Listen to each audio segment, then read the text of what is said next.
Cuando la primera versión del programa empezó a funcionar, me di cuenta de que tenía algo muy bueno entre manos.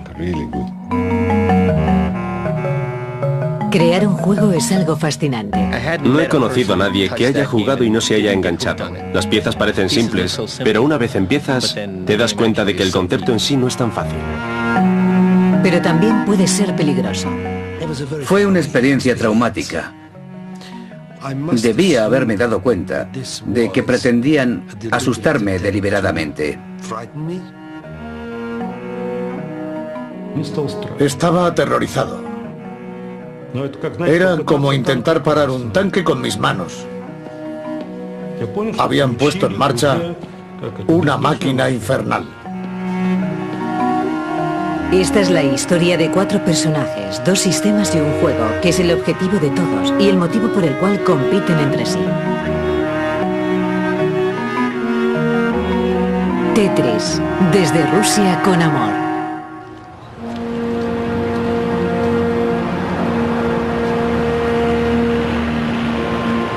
Moscú, enero de 1985. Perduraba la Guerra Fría.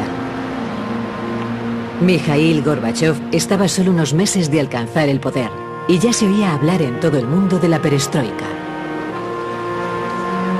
La economía del país estaba a punto de sufrir un colapso y la libertad política todavía era un lejano sueño.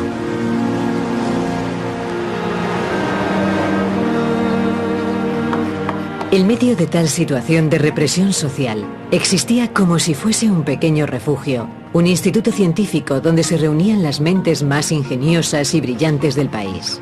Era un lugar donde se permitía la libertad intelectual y creativa. Podíamos ocuparnos de nuestros asuntos con libertad e investigar acerca de cualquier cosa que nos interesara. Lo que nos diferenciaba de los escritores y de los filósofos era que nadie podía influenciarnos ideológicamente. Aquí, en el Centro Informático de Moscú, los científicos trabajaban al límite de sus posibilidades. Yo tenía espíritu de pirata informático. Esa posibilidad me fascinaba. Podías conseguir casi cualquier cosa del ordenador. Solo tenías que encenderlo, experimentar y enseguida encontrabas un camino u otro para alcanzar tu objetivo. El predecesor de Alexei Spussimiev habló por primera vez del invierno nuclear y calculó la trayectoria de los satélites Sputnik.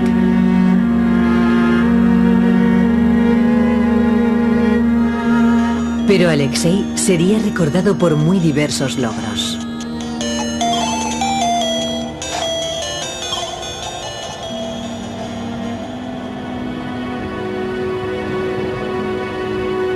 Durante la primavera de 1985 terminó de desarrollar proyectos informáticos con objetivos muy diferentes a los habituales.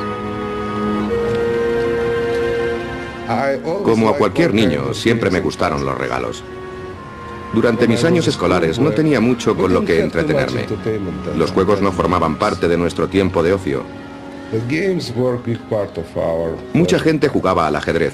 Ese tipo de juegos eran muy populares. Así que cuando podía elegir un regalo, iba a la tienda a buscar juegos de mesa con los que me pasaba horas enteras.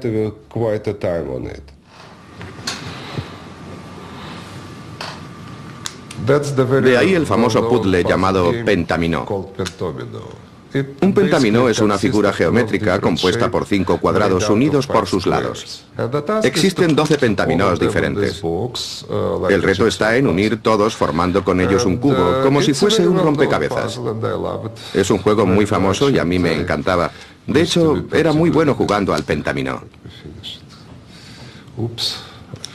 Bueno, ya he olvidado cómo hacerlo.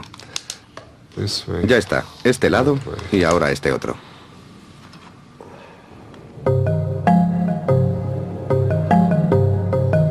Alexei intentó aplicar la base de este juego en sus programas informáticos.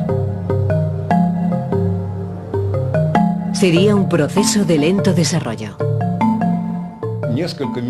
En la pantalla notó algún cambio. De pronto, Alexei empezó a fumar un cigarrillo tras otro. Los 5 cuadrados del pentominó pasaron a ser 4 e iban cayendo desde la parte superior de la pantalla hacia la inferior. El jugador, al caer cada pieza, tendría que hacerla rotar para que encajase con las que ya estaban en la base.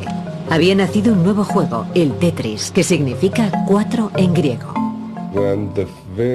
Cuando la primera versión del juego empezó a funcionar y observé cómo caían las piezas por la pantalla y cómo se podían controlar, pensé que era un juego fascinante. De repente nos llamó y dijo: mirad chicos, el resultado final va a ser algo parecido a esto. Y apareció en la pantalla un bloque lleno de piezas que empezaron a caer. Al principio no logré entenderlo y Mikhail tuvo que explicármelo. No fue fácil mantener una velocidad constante de caída. Tuve que ayudarle a encontrar una forma de controlarla.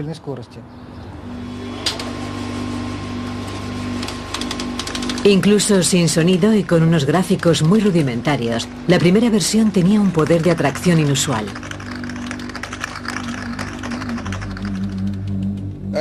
No sabía en qué terminaría este prototipo, pero no podía parar de trabajar en él.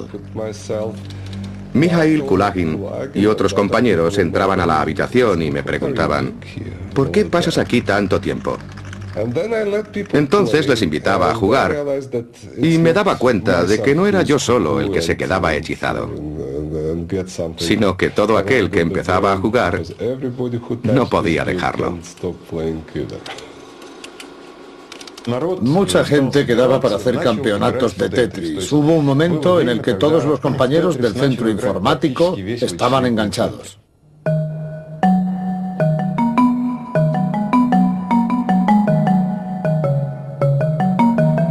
El Tetris se extendió como una plaga por el centro informático.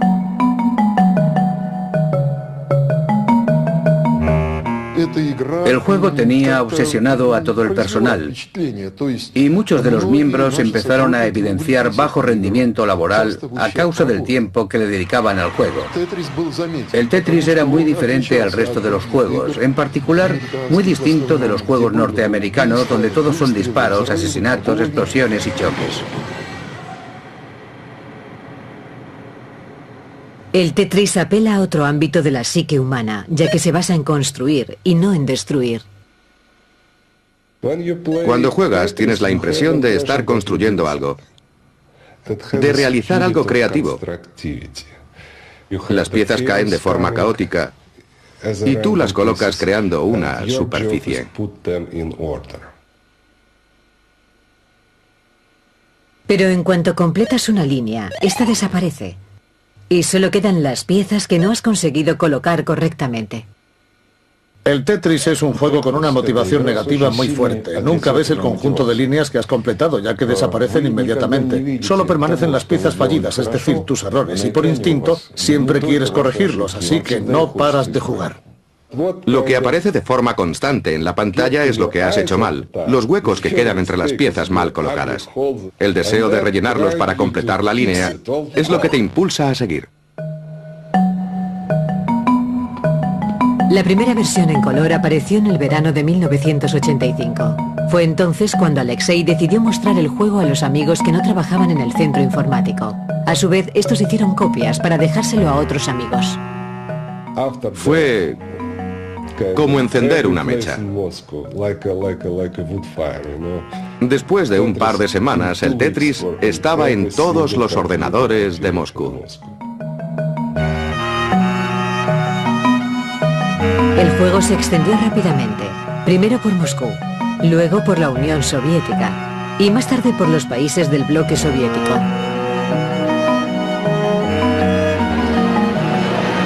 El juego pasaba de unas manos a otras gratuitamente, sin ningún beneficio comercial, copiándose de un disquete a otro.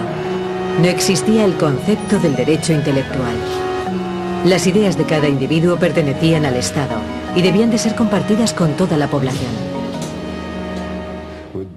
No sabíamos que el software pudiera ser considerado un producto, ni que pudiera ser vendido o registrado.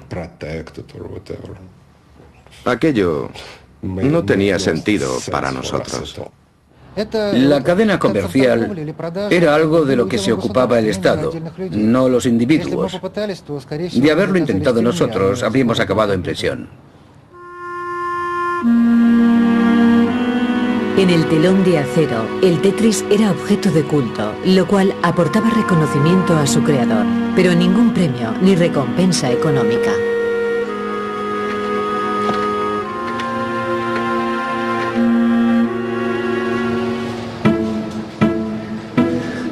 Pero el Tetris había aparecido en un momento de cambio, cuando empezaba a resquebrajarse el telón de acero.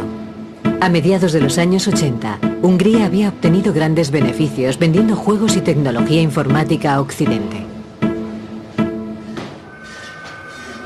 Robert Stein hizo fortuna comprando software a Hungría y vendiéndolo a Inglaterra. En una visita al Instituto Húngaro de Tecnología en el año 1986, encontró un juego que sería tanto su bendición como su maldición. Estábamos en una habitación llena de ordenadores, cada uno mostrando un software diferente. Y de pronto, en una esquina, vi un ordenador con un juego de piezas de diferentes formas que caían.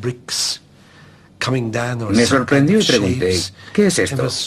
Mis acompañantes me dijeron que lo ignorase, así que lo dejé. Pero no podía quitármelo de la cabeza y más tarde regresé a interesarme por él. Después de hablar con ellos, los húngaros reconocieron que ese juego no les pertenecía y le dijeron que provenía del Centro Informático de Moscú.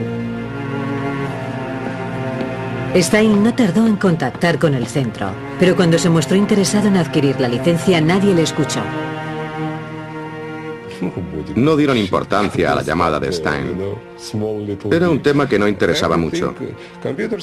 Todos en el centro dedicaban sus esfuerzos a guiar Sputniks y calibrar el poder nuclear de la Unión Soviética. Ni siquiera les entraba en la cabeza invertir un solo segundo de su tiempo en un tema relacionado con el juego.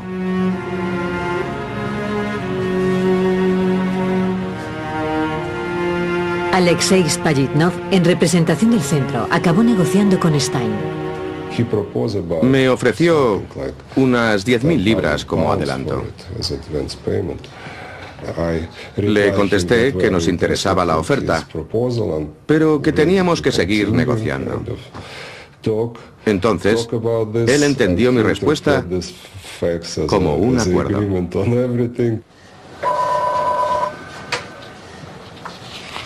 Acuerdos informales como aquel eran cotidianos en el mundo de los juegos informáticos. Pero en Rusia las cosas funcionaban de otra forma, y Stein fue reclamado por las autoridades soviéticas. Stein presentó su nueva adquisición a los productores británicos de juegos informáticos.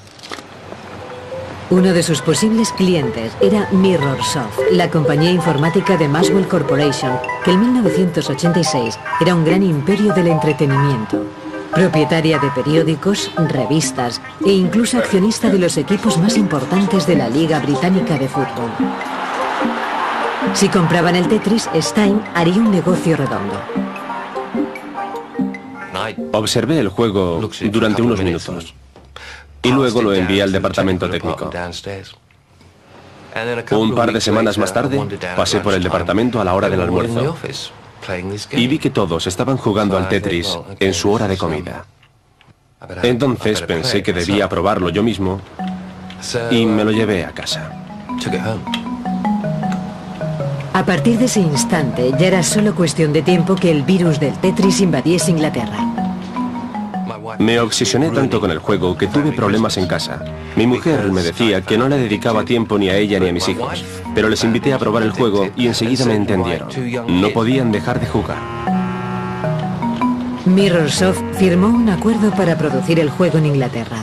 Maxwell poseía además una empresa informática en California que obtendría indirectamente los derechos y se ocuparía de introducir el Tetris en América. Estábamos buscando juegos, para lo que contábamos con Jim. Él me dijo, prueba este, te va a encantar. Así que me senté y jugué durante un par de horas. Luego fui a comer algo y cuando todo el mundo se marchaba a casa, sentí la necesidad de jugar otra vez. Así que volví a la oficina y jugué unas 3 o 4 horas más.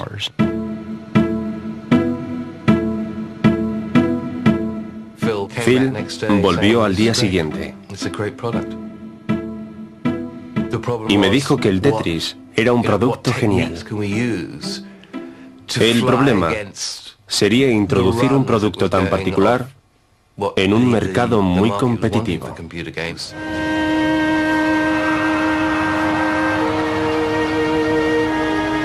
Para hallar la forma de comercializar un producto tan sencillo, tuvieron que indagar en sus orígenes. La llegada de Mikhail Gorbachev al poder generó la oportunidad perfecta para aprovechar la curiosidad que el telón de acero despertaba en la población occidental.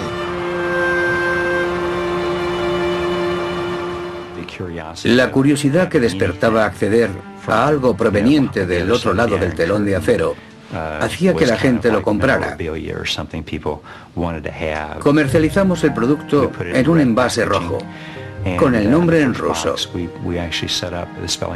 Asimismo, usamos el símbolo soviético como parte del logotipo de Tetris.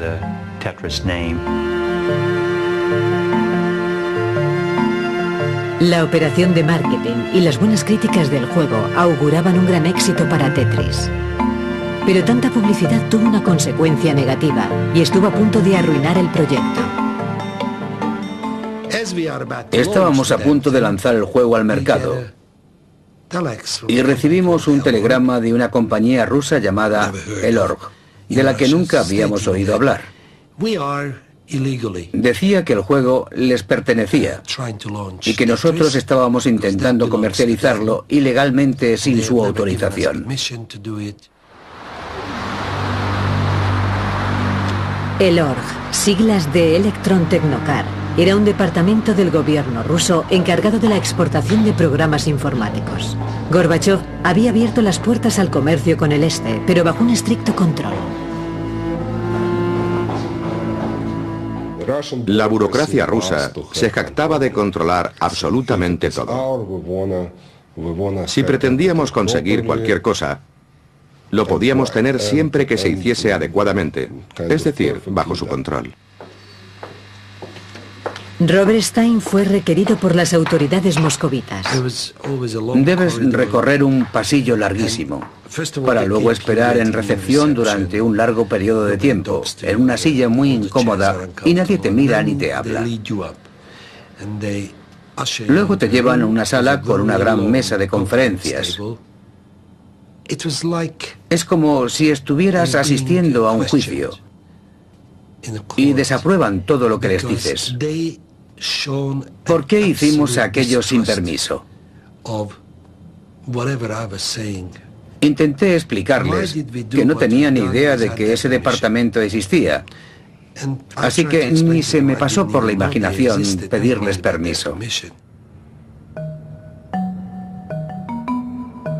Stein usó todas sus estrategias de negociación para conseguir que los rusos firmasen un contrato por la venta de derechos del Tetris, y lo consiguió. En sus primeras semanas de vida, el Tetris batió récords en las listas de los juegos más vendidos, y en su primer año vendió más de 100.000 copias solo en Estados Unidos. Pero las ventas estaban limitadas, ya que solo podían adquirir el juego quienes tuvieran un ordenador. El mercado real había que hallarlo en otra parte.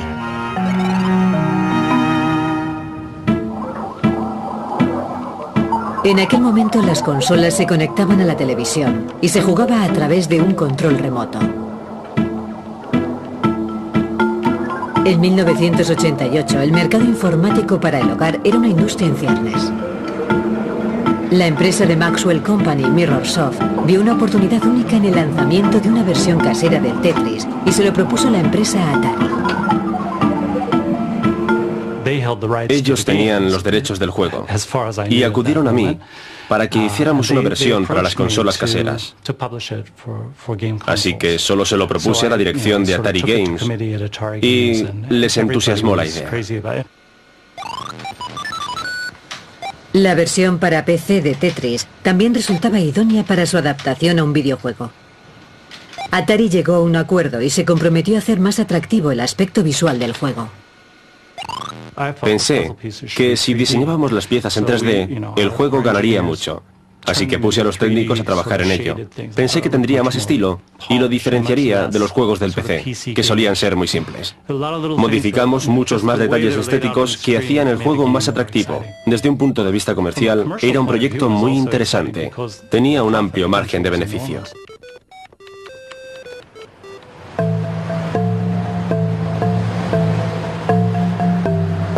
A mediados de 1988, el sencillo juego creado por Alexei Spajitnov era un auténtico éxito que hacía ganar miles de millones a las compañías europeas y norteamericanas que lo comercializaban. Pero seguía habiendo un importante mercado por explotar.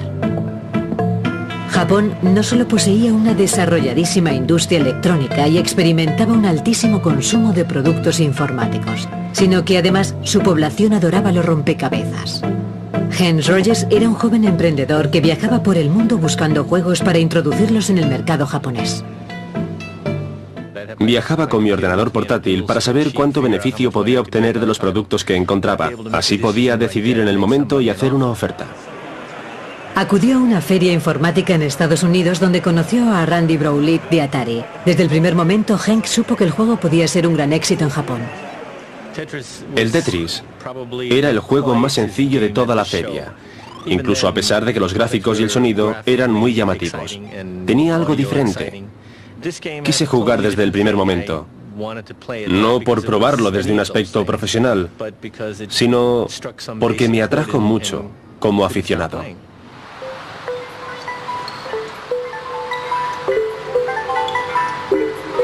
Hank adquirió los derechos del juego para su venta en Japón, tanto para PC como para videoconsolas. Cuando regresó a su país se puso a trabajar para crear su propia versión del juego. El Tetris estaba comercializándose en 3 de los grandes mercados internacionales y conseguía ingresos multimillonarios. Todos, menos los rusos, estaban haciendo grandes fortunas. Enviamos el dinero a Microsoft y nosotros empezamos a recibir dinero. ¿Estaba pagando Microsoft? El caso es que alguien, a lo largo de la cadena, no estaba cumpliendo con el trato. El Org buscó información en el cuartel general del Partido Comunista para aclarar la situación. El primer trabajo de Nikolai Belikov fue examinar el acuerdo original con Andromeda Software, la compañía de Robert Stein. Cuando lo leí por primera vez me sentí muy decepcionado. El contrato decía que el primer pago se realizaría en los siguientes 3 meses. Se firmó el 10 de mayo de 1988 y en octubre aún no lo habíamos recibido. Así que empezamos a investigar las posibilidades que teníamos para obligar a Andromeda Software a pagar.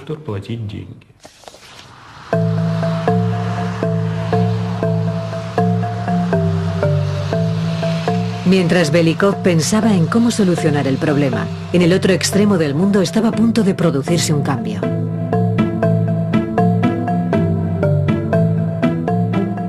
El gigante industrial Nintendo iba a introducir en el mercado una videoconsola de bolsillo. Pero primero pretendía conseguir los derechos directamente de la persona a quien le pertenecía. Le mostramos a Hank Rogers un prototipo de la Game Boy y un prototipo de Tetris adaptado a la Game Boy. Y él inmediatamente reaccionó.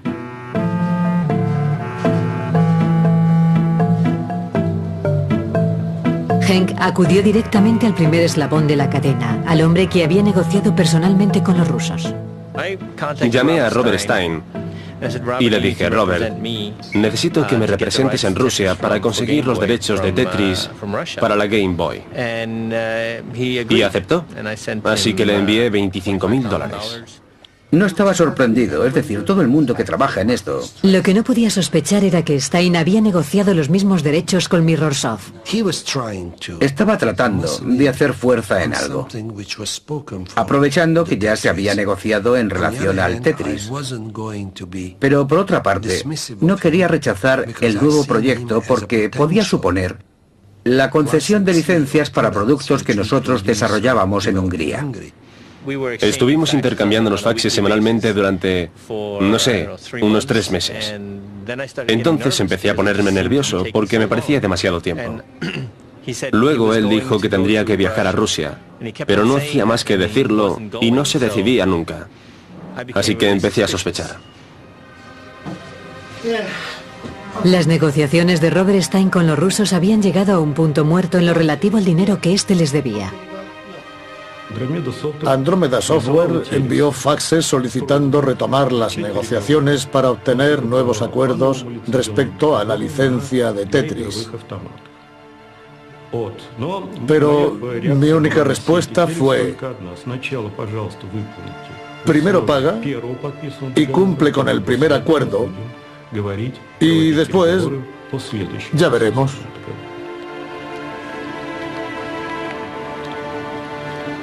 En febrero de 1989, Heinz Rogers se cansó de esperar, convencido además de que Stein trabajaba para alguien más. Empecé a sospechar que Stein estaba negociando los derechos para otros y dije, cogeré el primer vuelo. Necesito esos derechos. Así que 2 días más tarde estaba volando hacia Moscú.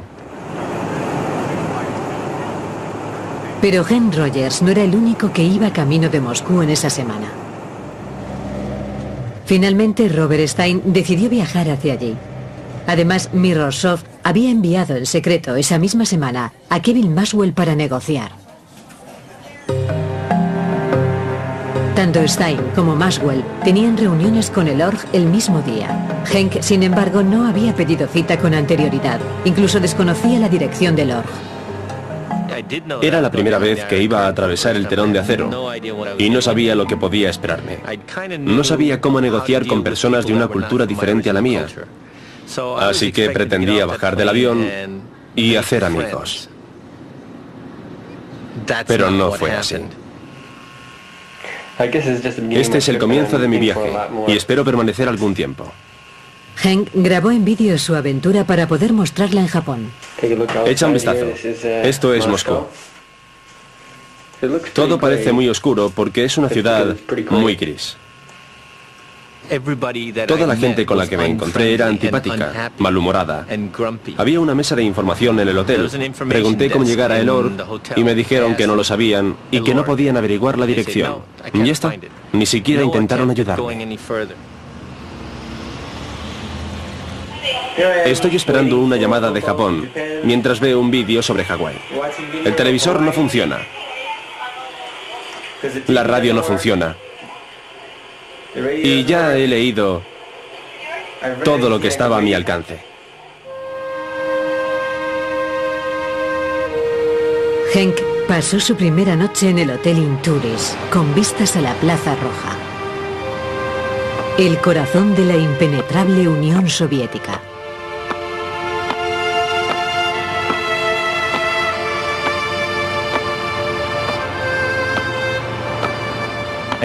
Al día siguiente, contraté a un intérprete, cosa que nunca antes había considerado, pero lo hice. Pensé que me ayudaría. Tengo una intérprete encantadora, que se llama... Me llamo Alla. Se llama Ala. Bien, Ala ha encontrado el Org. Así que esta tarde deberíamos de avanzar mucho. Una de las cosas que más me impresiona de Moscú es que no hay colores por ninguna parte. No existen las vallas publicitarias. Nadie trata de venderte nada. Así que toda la ciudad tiene un color homogéneo. Era como si la hubiesen lavado y se hubiese desteñido.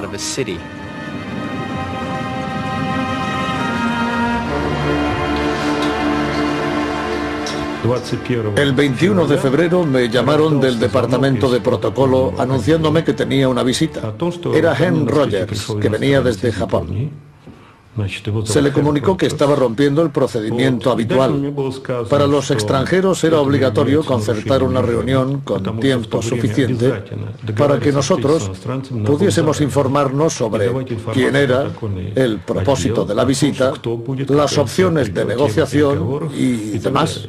No deseas entrar en un lugar como aquel y sentirte rechazado. Debes tener una invitación que sea aprobada por el KGB y que confirme que eres una persona apta para entrar en ese lugar. Te investigan mucho, pero yo entré allí sin paso previo. Se acordó una cita para el día siguiente. Ese mismo día, Belikov se iba a reunir individualmente tanto con Maxwell como con Stein. El día siguiente sería muy importante para el futuro del Tetris. Todo se basaría en la capacidad de los comunistas para llevar a los capitalistas a su terreno y obtener lo máximo de ellos. Obviamente, entendían que los capitalistas estaban divididos y luchando entre sí. Todos querían reunirse conmigo ese mismo día. No entendía qué pasaba, quién trabajaba para quién, qué subyacía en el fondo. Lo comprendí en cuanto me reuní con cada uno de ellos. El primero en llegar a la oficina de Belikov fue Henry Rogers, llevando consigo el videojuego que habían desarrollado en Japón. En cuanto nos sentamos a la mesa, el señor Rogers sacó su videojuego. Hablando honestamente, no entendía qué era. Me dijo, señor Belikov, estoy vendiendo su juego con gran éxito. Dije, estamos vendiendo el Tetris en Japón. Somos los mayores fabricantes de Tetris en el mundo entero en estos momentos. Yo contesté que Elorg todavía no había vendido los derechos de Tetris para videojuegos a nadie. Contesté, sí que lo han hecho. Y muy convencido le dije, mire, los derechos han sido cedidos de Elorg a Mirrorsoft, de Mirrorsoft a Tengen y por último a Bulletproof Software, mi empresa. Así es como he obtenido los derechos. Él dijo, nunca le hemos cedido los derechos a nadie. Y entonces pensé, Dios mío, algo va mal. Los únicos derechos cedidos fueron a la empresa Andrómeda Software y únicamente para el uso del Tetris en PC. Usted está vendiendo ilegalmente algo que no le pertenece. No solo no consiguió los nuevos derechos que pretendía, Henk descubrió incluso que los derechos que ya tenía no tenían validez. Me empezaron a interrogar sobre el asunto. Señor Rogers, ¿cómo consiguió esa licencia? ¿Por qué cree que es legítima? En fin, ese tipo de preguntas que te harían en un tribunal. No era una conversación amistosa, me consideraban culpable. Él se encontraba, por supuesto, aturdido, confuso. Al final dijo, perdóneme, no sé cómo ha sucedido todo esto, pero deseo colaborar y trabajar con usted. Tengo buenos contactos con la empresa Nintendo. Ellos ocupan actualmente el 70% del mercado de videojuegos mundial.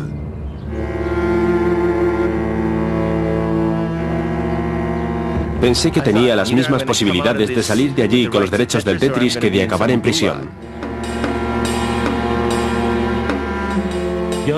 Llegados a este punto, ofrecí la única opción posible. Señor Rogers, redactemos por escrito todo lo que me ha contado. Él accedió. Pero como estaba esperando a Robert Stein y no quería que se encontrasen, acordé con él quedar para el día siguiente.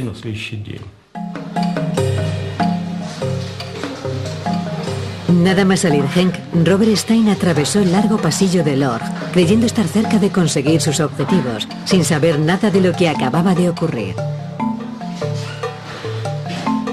Ignoraba que Henry Rogers se encontraba en Rusia con mis mismos propósitos. No lo supe hasta que regresé a Inglaterra y me enteré. Además de que Kevin Maxwell también había estado personalmente en Elorg. Robert Stein acudía a Elorg para negociar derechos adicionales sobre el Tetris. Elorg, sin embargo, tenía otra pretensión. Y en cuanto empezó la reunión, Belikov puso sobre la mesa el contrato vigente entre ambos. Le dije, señor Stein, dígame honestamente cómo denominaría a este documento. Él contestó, es un contrato de acuerdo. Y yo repliqué, no es un contrato de acuerdo. Es un conjunto de frases irresponsables. Era una forma deliberada de asustarme o de ponerme en una situación difícil.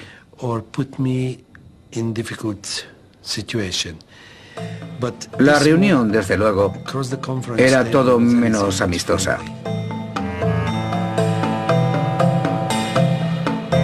Despidieron a Stein y le dijeron que volviese al día siguiente, lo que concedía a Belikov el tiempo suficiente para escuchar la oferta de Kevin Maxwell. Sabía que Kevin Maxwell era el hijo menor de Robert Maxwell, que era un poderoso empresario, uno de los hombres más ricos del mundo. Eso me hacía sentir algo tenso. El padre de Kevin Maxwell tenía buenos contactos dentro del gobierno ruso.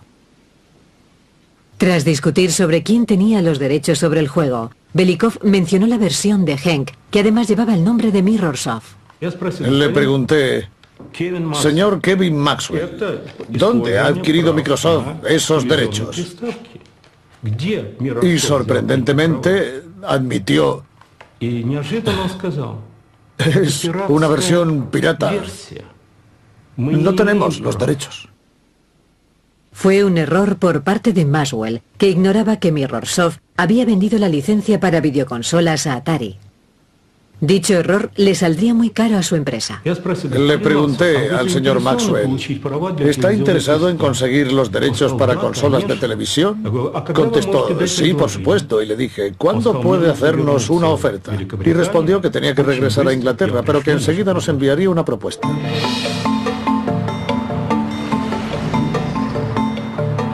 Al final del día, los rusos habían recibido una valiosa lección sobre el capitalismo y habían aprendido mucho de ella.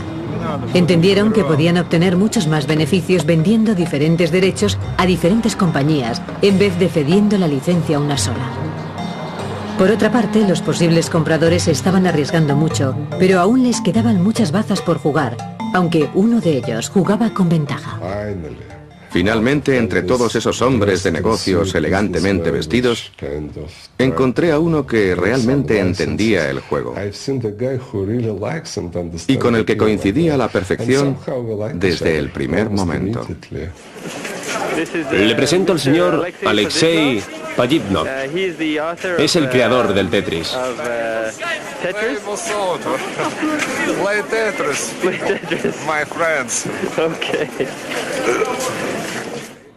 Hice amistad con Alexei inmediatamente. Era el amigo que estaba buscando en Rusia. Salimos a tomar algo aquella noche y empezamos a hablar sobre diseño de juegos para ordenador y de pronto dijimos, ¿qué podemos hacer para el Tetris 2? En fin, teníamos mucho de qué hablar. A la mañana siguiente, Nikolai Belikov había trazado un plan. Se aprovecha de la situación y redacta un borrador de contrato dándole a Stein los derechos de las versiones de sistemas domésticos, donde define sistema doméstico como un ordenador personal, no una consola. La idea era añadir esta cláusula al contrato original que ya tenían con él. Sabía que Stein iba a preguntar por qué era necesaria esa cláusula. Así que lo disfracé como si fuese una multa por el retraso en los pagos. Sé que fue algo rebuscado, pero quería que se centrase en el castigo para que no pensase que podíamos tener otros intereses ocultos. Belikov fue muy astuto. Conseguí que Erlog firmase un contrato de distribución que prohibía explícitamente hacer versiones para recreativas y portátiles. Solamente era para ordenadores domésticos. La cláusula añadida excluía algunos de los formatos en los que el Tetris ya se estaba comercializando, con lo cual lo que había firmado era un contrato por los mismos derechos que ya tenía, los de las versiones para ordenador. No me di cuenta porque estaba centrado únicamente en mis objetivos. Es algo que nunca me perdonaré. Pero cuando me percaté del asunto ya era tarde. Lo hicieron siendo muy conscientes del engaño. Fue como si me dijesen que me sacrificaban a mí por el bien del Estado. Belikov despachó a Stein firmando el contrato con la condición de abonar la deuda que tenía con ellos en un máximo de 2 semanas. Tras Stein, acudió Hen Rogers. Belikov debía resolver la cesión de derechos de una empresa a otra hasta que llegaran a sus manos. Voy de camino a la reunión que tengo en el org a las 10 en punto. Anoche redacté un escrito sobre cómo llegué a hacerme con los derechos del Tetris. Ya veremos lo que ocurre en la reunión.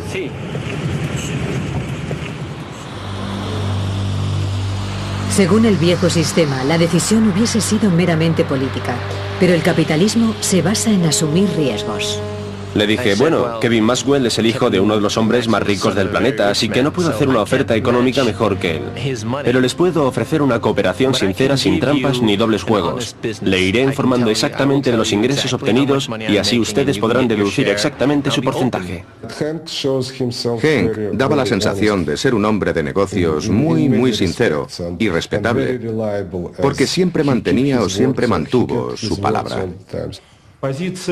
Alexei Pajitnov apostaba por Hank porque Kevin Maxwell parecía una persona compleja, con dobles intenciones.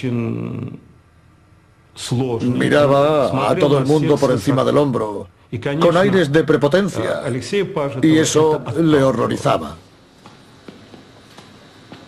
La oferta de Hank ganó la partida. El Org le concedió los derechos para portátiles. Firmamos el contrato y entonces el gran jefe, el Dr. Trifnov, vino y me estrechó su mano de hierro. Por fin ya estaba todo hecho. Entonces me dijeron, señor Rogers, espere un momento. Hay algo más que queremos que haga, algo que deseamos comentar con usted. Quisiera pedirle que nos haga una oferta por los derechos del juego para videoconsolas. Hen Rogers dejó Rusia con la licencia del Tetris para portátiles y con la posibilidad de conseguir una extensión de los derechos para videoconsola, pero todavía quedaba una dura batalla por ganar. Los técnicos de Atari Games estaban muy ocupados creando la versión del Tetris para videoconsola, ciñéndose al acuerdo con Mirrorsoft. Fabricamos 500.000 de unidades solo para el primer día de lanzamiento. Realizamos una inversión enorme en los recursos humanos necesarios para este proyecto. Los ingenieros escogidos en Atari para realizar el trabajo eran sin duda los mejores de la empresa. Tal era la confianza en el producto que se invirtieron fortunas en marketing. Dimos una gran fiesta para presentar a los medios de comunicación el juego. Incluso contratamos una página entera en el periódico USA Today para anunciarlo.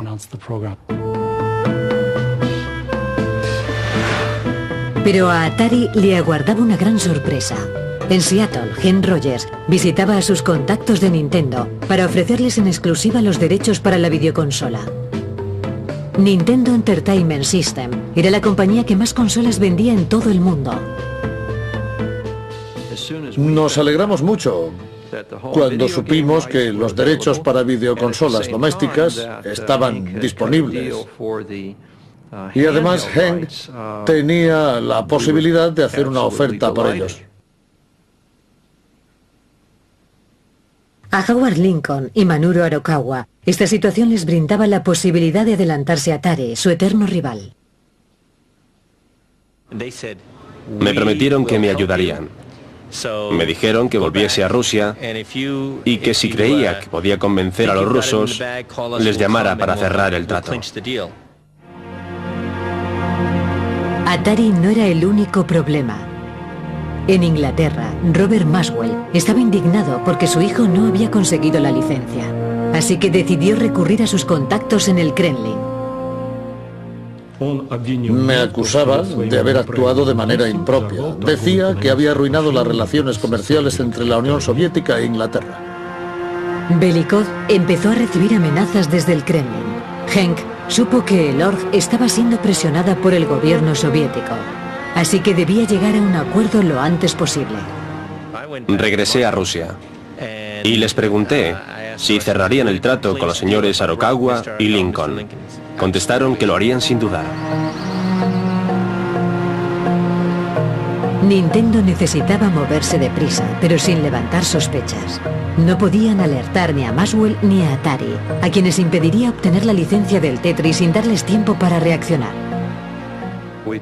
En la oficina comentamos que íbamos a Japón por negocios. Creo que solo una persona de Nintendo conocía nuestro verdadero destino. En Moscú firmaron un contrato por valor de $500,000 en concepto de royalties y un porcentaje por cada unidad vendida. La oferta era 30 veces superior a la hecha por Stein, pero significaba solo una pequeña fracción de lo que el juego supondría para Nintendo.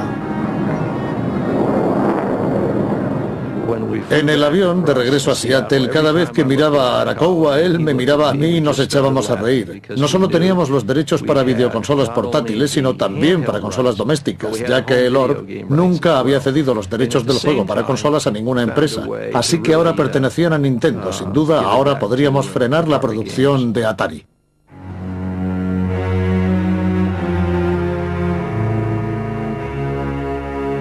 En Moscú, la presión que Belikov recibía era cada vez mayor. El 23 de marzo recibí un fax enviado por Kevin Maxwell. En él me informaba de que los graves errores que había cometido iban a ser motivo de discusión con Gorbachev en su visita a Londres. Este asunto se había politizado y yo recibía una amenaza tras otra. Dejaba de ser un negocio para convertirse en un tema político. Había dos titanes luchando por mi juego. Entrábamos en tierras movedizas. Recibí una llamada de la persona que estaba organizando el viaje del presidente a Inglaterra. Me sugería que volase inmediatamente a Londres para postrarme de rodillas ante Robert Maxwell y rogarle que no informase a Gorbachev de lo que había ocurrido, ya que de lo contrario sería hombre muerto.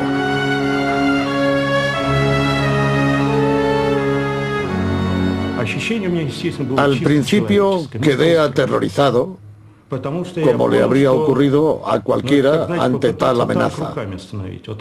Era como intentar parar un tanque con mis manos. Páralo o te atropella. El asunto se había convertido en un incidente diplomático sin sentido. Pero Belikov tenía el destino de su parte. Las reformas requeridas por Gorbachev pretendían evitar este tipo de extorsiones y manipulaciones por parte del Estado.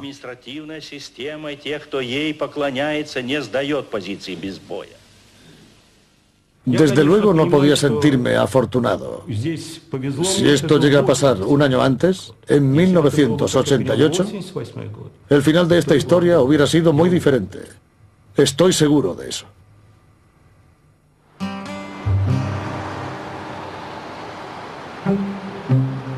En Estados Unidos la lucha por el Tetris solo acababa de empezar.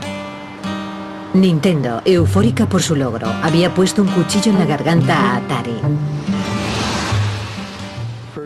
Lo primero que hicimos fue enviar un comunicado de Atari Games informándoles de que teníamos los derechos del Tetris para videojuegos domésticos.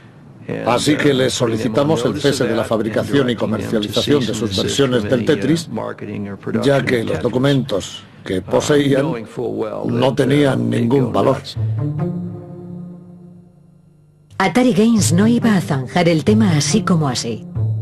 Había invertido muchísimo dinero en la comercialización del juego. Uno de mis socios me llamó para decirme que Atari Games nos había demandado. Su primer paso había sido demandarnos alegando que ellos eran los legítimos propietarios de los derechos del Tetris para las versiones domésticas.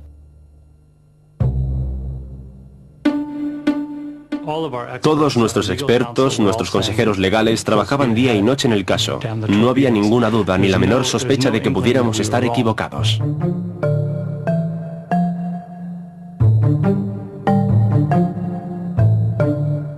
El juicio que enfrentaría a ambas compañías se fijó para el mes de noviembre del año 1989. Nintendo iba a presentar a Nikolai Belikov del Org como testigo.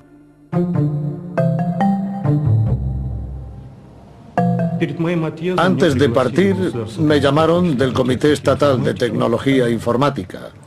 Me advirtieron que si perdía el caso y Atari ganaba el juicio, se crearía un comité de investigación en el que se juzgarían mis acciones y mi negligencia, pues se me consideraría culpable de la pérdida de muchísimos millones de dólares. Belikov se reunió con Hen Rogers en la ciudad de San Francisco, donde ambos esperaban para testificar. Disponían de bastante tiempo para relajarse antes del juicio.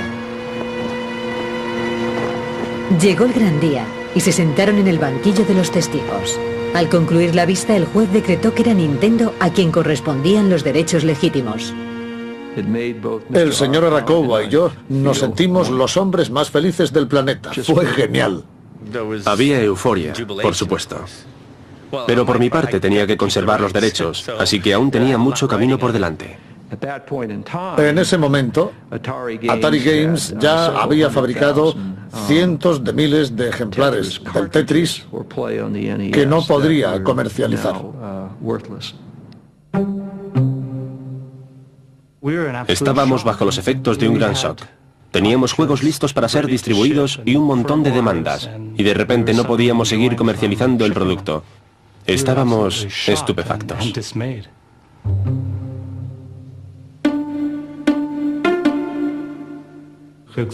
Gen me dijo: Nikolai, hemos ganado, vámonos, te enseñaré la ciudad.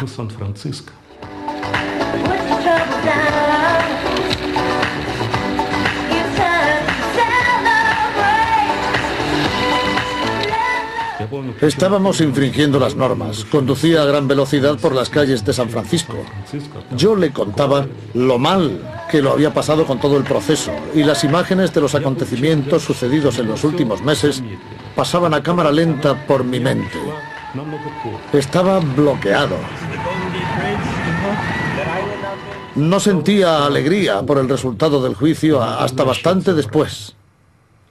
Entonces empecé a gritar: puedo volver a casa, puedo volver a casa.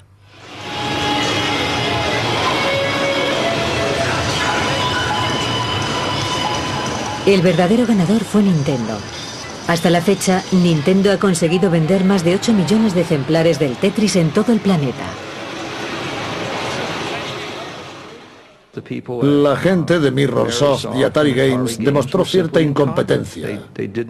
No supieron hacer sus deberes. No hicieron lo que debían. Realmente lo que pasó fue que los profesionales competentes tomaron ventaja sobre aquellos que no lo eran. Cuando Atari encontró al responsable de tal desastre, ya era demasiado tarde. El 5 de noviembre de 1991, Robert Maxwell murió en extrañas circunstancias, dejando su gran imperio sin liderazgo y causando un gran escándalo financiero. Habían desaparecido 440 millones de dólares de los fondos de pensiones de la compañía. Tras la muerte de Maxwell, su imperio se derrumbó estrepitosamente. Sus cimientos no eran tan sólidos como parecían, y salieron a la luz muchos escándalos financieros. Ni siquiera se pudo dar una indemnización a los trabajadores. Atari caía y Nintendo se hacía cada vez más fuerte. El Tetris fue la clave del éxito de la Game Boy, de la cual se habían vendido 70 millones de unidades por todo el planeta.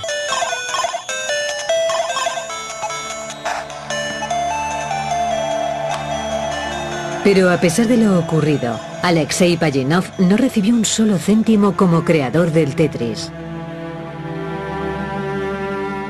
Seguía trabajando en el centro informático. Desafortunadamente, el propietario legal del programa era la Unión Soviética, por lo que Alexei no podía recibir nada por su autoría. Nosotros no podíamos pagar a Pajitnov en concepto de derechos de autor, ni siquiera ofrecerle un incentivo. Eso era algo que tenía que decidir la dirección de la Academia de Ciencias. Pero la fama que el Tetris aportó a Alexei le permitiría recibir ofertas laborales de empresas ajenas al centro informático. Tras el gran éxito del Tetris, no quise implicarme mucho en proyectos científicos. Deseaba dedicarme al diseño de juegos, y en esto basé mi actividad principal.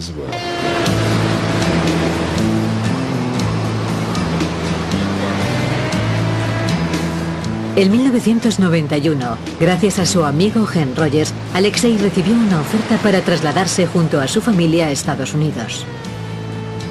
De esta forma se le abrían las puertas a un futuro profesional relacionado con aquello que le apasionaba, el diseño de juegos informáticos. Su mujer había estado en Estados Unidos anteriormente, así que cuando regresó a casa y le preguntó si quería mudarse allí, se le saltaron las lágrimas de la alegría. No podía encontrar palabras para explicarle las diferencias entre ambos países, todo lo que se estaban perdiendo en Rusia. Alexei se estableció en Seattle, donde creó una compañía para desarrollar tecnología informática adaptada a la creación y al desarrollo de juegos. Pero el sueño americano no le depararía todo lo que había imaginado. Necesitaba obtener ingresos para mantener a mi familia. No tenía tanto dinero como para sentarme y disfrutar de la vida. Así que los primeros 2 años en Estados Unidos fueron todo un reto para nosotros. En 1996, Alexei recibió una oferta de trabajo de Microsoft para su división de juegos. Aceptó y sigue allí desde entonces. Solo tengo que diseñar juegos. Actualmente soy ya un profesional con muchos años de experiencia. No tengo contradicciones internas ni siento rencor por nada. Realizo satisfactoriamente mi trabajo en esta empresa y disfruto plenamente de mi vida sin complicaciones. Cuando el periodo de licencia del Tetris terminó en 1996, Alexei empezó a recibir royalties en concepto de derechos de autor, aunque solo una pequeña fracción de lo que habría conseguido de haber diseñado el juego en un país con un sistema político diferente. Siempre se puede lograr algo más. Pero nunca pienso demasiado en eso. Vivo tranquilamente.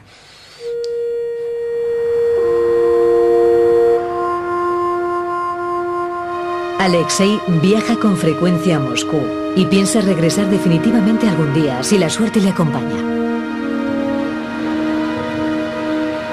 Pero la ciudad que vio nacer al Tetris ya no es lo que era. El capitalismo la ha cambiado totalmente. Las autoridades que permitieron que el Tetris conquistara el mundo libre han abandonado el instituto donde él se formó. Nuestro instituto está envejeciendo. La edad media del profesorado es de 50 años. Si no conseguimos gente joven que quiera unirse a nuestro proyecto y trabajar con nosotros, me temo que en unos 10 años, más o menos, tendremos que cerrar. El sueldo medio mensual es de $200. Aunque habría sido muy respetable años atrás, no puede competir con los sueldos que ofrecen las instituciones privadas ni las firmas extranjeras. En Rusia, la palabra más usada es quizás, y en ocasiones nos ha ayudado. En los momentos difíciles nunca perdemos la esperanza. Cualquier otro país que hubiera sufrido los conflictos sociales que hemos atravesado nosotros habría sucumbido. Pero Rusia siempre ha encontrado la forma de sobrevivir y de salir adelante. Espero que pase lo mismo en el instituto.